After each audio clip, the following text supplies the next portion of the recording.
प्लेयरों को रिस्पेक्ट नहीं देंगे, आपकी टीम कभी परफॉर्म नहीं करेगी। आप अगर यही माइंडसेट रखेंगे, क्योंकि मैं रिटायरमेंट दे चुका हूं और मेरा फैसला भी यही रहेगा, इस टीम मैनेजमेंट के साथ मैं कभी नहीं खेलूंगा, ये मेरा डन एंड डस्टेड फैसला। हाँ, मैं ये कहना चाहूँगा इस माइंडसेट को थोड़ा चेंज कर लें। शायद जो हमारे यंगस्टर्स हैं बेचारे, वो डर से बाहर निकल आएँ, वो अपने आप को एक्सप्रेस करें। हमारे सारे प्लेयर टैलेंटेड हैं, जितने भी हैं, फ़हीम है, शहीन है, अब्बास है, ये सारे अच्छे बॉलर्स हैं। आप इनको फ्रीडम दें भाई, इनको ना साइड लाइन करने की कोशिश करें। इनको जब तक आप भाइयों की तरह, फ्रेंड्स की तरह ट्रीट नहीं करेंगे, ये ग्राउंड में कभी भी जाके एक्सप्रेस नहीं करेंगे। जब ड्रेसिंग रूम में आप माहौल डरावना बना के रखेंगे, प्लेयर की और टीम की यही परफॉर्मेंस आएगी। आप एज अ टीम लेके चलें, आप अपनी ईगो को ज़रा साइड पे रखें, जो सीधी सी बात है। मैंने आके सच बोला था, मैंने परफॉर्मेंस की बात नहीं की थी कि टीम के जो 3 बड़े हैं, कप्तान बाबर ने भी कहा कि जी आमिर की परफॉर्मेंस का इशू था, मिसबा ने भी कहा परफॉर्मेंस का इशू था, वकार ने भी कहा परफॉर्मेंस का इशू था, और जो आपके लाखों फैंस हैं, अब हम पीसीबी के लिए आपका जवाब नहीं लेने हैं, हम आपके फैंस के लिए आपका जवाब लेने हैं। आप इस पे क्या कहेंगे? देखिए, मैं आई थिंक कल भी मैंने ट्विटर पे बात की थी कि ये पिक्चर्स को कहीं और लेके जा रहे हैं। मैंने परफॉर्मेंस या टीम पे ड्रॉप होने की वजह से तो रिटायरमेंट दी नहीं थी, मेरा इशू कुछ और था।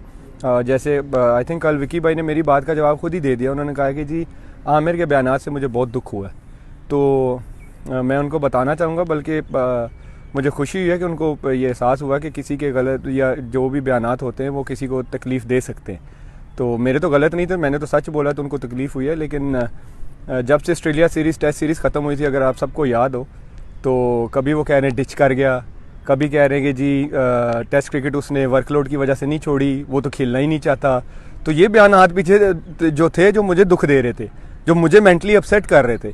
ये इशू ही नहीं था। देखिए, एज अ क्रिकेटर मुझे सबक पढ़ाया जा रहा है कि वो जी उसको तो चाहिए था कि वो जाता और डोमेस्टिक में जाता और परफॉर्म करता आ जाता। भाई, क्रिकेटर को पता होता है कि जब वो परफॉर्म नहीं करता, उसने जाके जो अपॉर्चुनिटी होती है, वो डोमेस्टिक क्रिकेट है या कोई लीग है, उसने जाके वहाँ पे परफॉर्म करना होता है।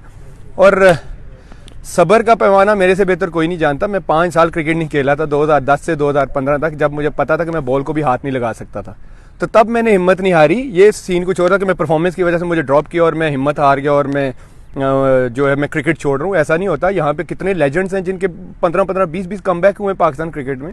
तो ये तो एज अ क्रिकेटर जब हम क्रिकेट स्टार्ट करते हैं तो हम यही सीखते हैं कि भाई परफॉर्म करेंगे तो टीम में रहेंगे, नहीं करेंगे तो हम जाएंगे डोमेस्टिक में परफॉर्म करेंगे, वापस आ जाएंगे। ये तो कोई इशू ही नहीं था।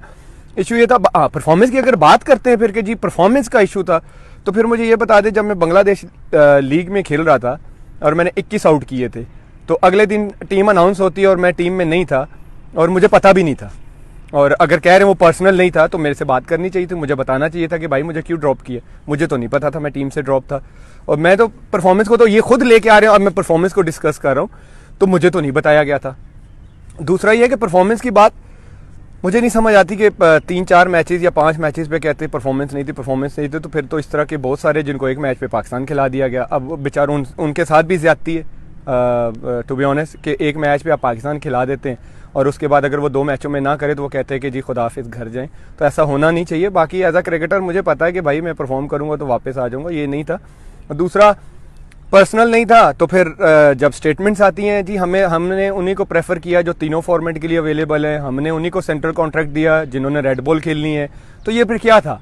और जब मैं टीम से बाहर होता था तो बात तो नहीं करते थे कि हाँ जी क्यों किया, रीज़न क्या था। अब वो बता रहे हैं जी, वो मिसबा भाई ने बताया कि जी उसकी पेस नीचे आ गई थी। तो भाईजान, मैंने अपनी फिटनेस को देख के, अपनी सारा कुछ अपनी फिटनेस को देख के, अपनी सारा कुछ क्या कहते हैं, इंजरीज को देख के, अपनी परफॉर्मेंस को देख के, क्योंकि मेरी पेस दिन ब दिन आ रही थी नीचे, क्योंकि इंजरीज की वजह से मैं 20 दफ़ा बता चुका हूँ कि मैं वर्ल्ड कप भी स्पैज़म में खेला था।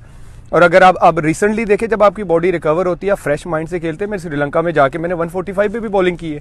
जब आप मेंटली फ्रेश होते हैं, जब आपको फ्रीडम दिया जाता है, तो ये होता है। बाकी परफॉर्मेंस का मैंने ये आप खुद लेके आ रहे हैं, मैं फिर बार बार कह रहा हूँ, मैं परफॉर्मेंस को डिस्कस ही नहीं कर रहा था।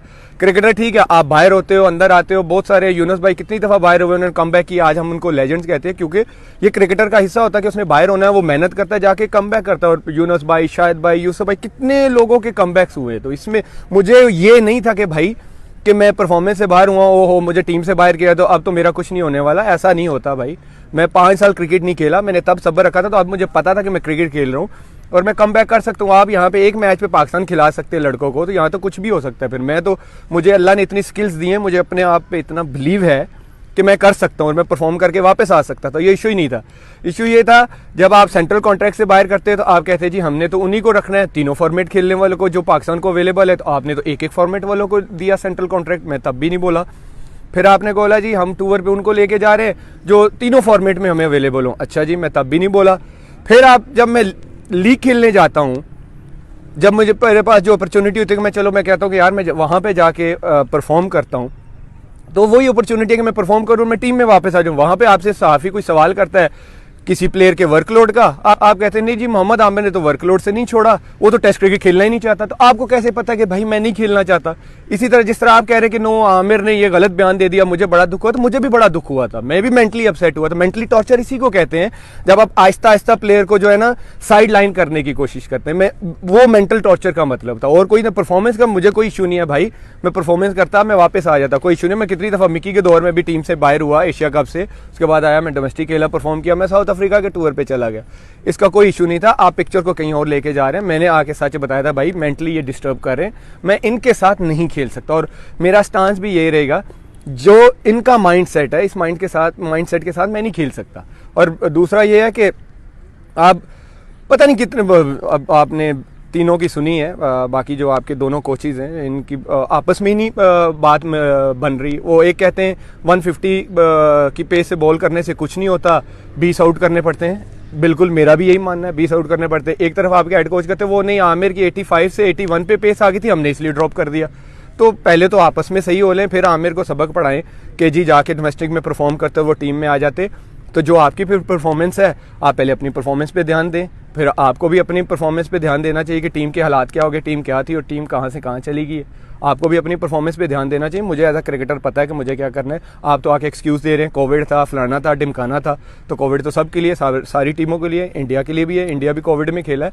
तो आप अपने एक्सक्यूज़ प्लेयरों पर ना डाला करें, प्लेयर को पता होता है। और आज भी कह रहा हूँ, मुझे सिर्फ जो सामने अप फ्रंट की है, क्या कहते हैं, हेल्प की है मेरी या सपोर्ट की है, वो सेठी साहब थे और लाला थे। इसके अलावा कोई भी नहीं था। पीछे बैठ के जो पता नहीं क्या करते रहे बंद कमरे में, अभी आके कहते हैं कि आमिर के साथ हमारा कोई पर्सनल नहीं था, लेकिन हमें पता होता कि पर्सनल क्या होती हैं। वो चीज़ें आपको नज़र आ जाती है कि पर्सनल इश्यूज़ पे कैसे साइड पे किया जाता है। बाकी मुझे अप फ्रंट जो सपोर्ट किया वो सेठी साहब ने किया और लाला ने किया, वो मैं हमेशा कहता रहूँगा और इस चीज़ को मैं कभी भूलूंगा नहीं। बाकी वो जो मर्जी कहते हैं, मैं भी कह सकता हूँ कि जी मैं तो कल प्राइम मिनिस्टर बन जाऊँगा या मैं प्राइम मिनिस्टर के ख्वाब बनने के, ये कोई भी अपने मुँह से कोई भी कुछ भी कह सकता है। तो वो कहते रहे, उन्होंने शायद किया हो, अल्लाह बेहतर जानता है, मैं नहीं जानता। उन्होंने फाइट किया हो, शायद किया भी हो, मुझे नहीं पता। लेकिन जो मेरे सामने जिन्होंने मुझे सपोर्ट किया वो शाहिद भाई थे और सेठी साहब। अच्छा, आखिरी सवाल, अगर आपका T10 अच्छा जाता है और PSL अच्छा जाता है और आपको सिलेक्शन कमेटी या मोहम्मद वसीम कॉल करते हैं कि आमिर पाकिस्तान के लिए अवेलेबिलिटी शो करो, तो आपका क्या स्टांस होगा?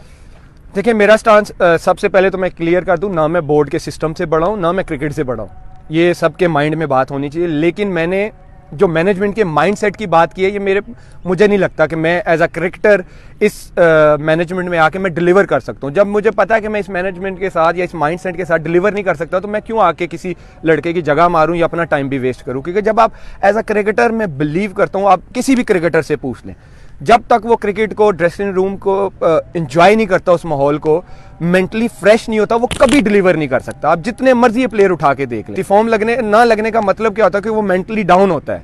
तो जब बंदा मेंटली डाउन होता है तो वो अच्छी तरह डिलीवर नहीं कर सकता। उसके साथ जो अराउंड पीपल होते हैं उन्होंने उसको उठाना होता है। यहाँ पे एक प्लेयर एक इनिंग में या 2 मैचेस में कुछ ना करे तो मॉर्निंग विंजिंग शुरू हो जाती है, ए की कर रहे हैं, ओ की कर रहे हैं।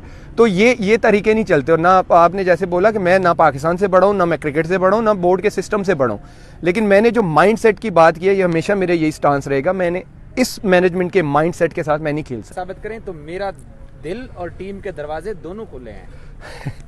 मैं यही बता रहा हूँ कि परफॉर्मेंस की तो बात ही नहीं है। परफॉर्मेंस की बात होती तो फिर मैंने कुछ चीज़ें आपको हाईलाइट करवाई हैं, वो मुझे बताते। जब मैं बांग्लादेश से उनके आप इस जेस्चर को कि मेरा दिल और टीम के दरवाजे, ये तो अब उन्होंने मीडिया पे आके बात की है ना, दिल उनका कुछ और कहता। अगर दिल उनका कुछ और कहता तो मेरे से डेफिनेटली पहले भी बात करते, जिस तरह साइड पे आहिस्ता आहिस्ता करते जा रहे थे।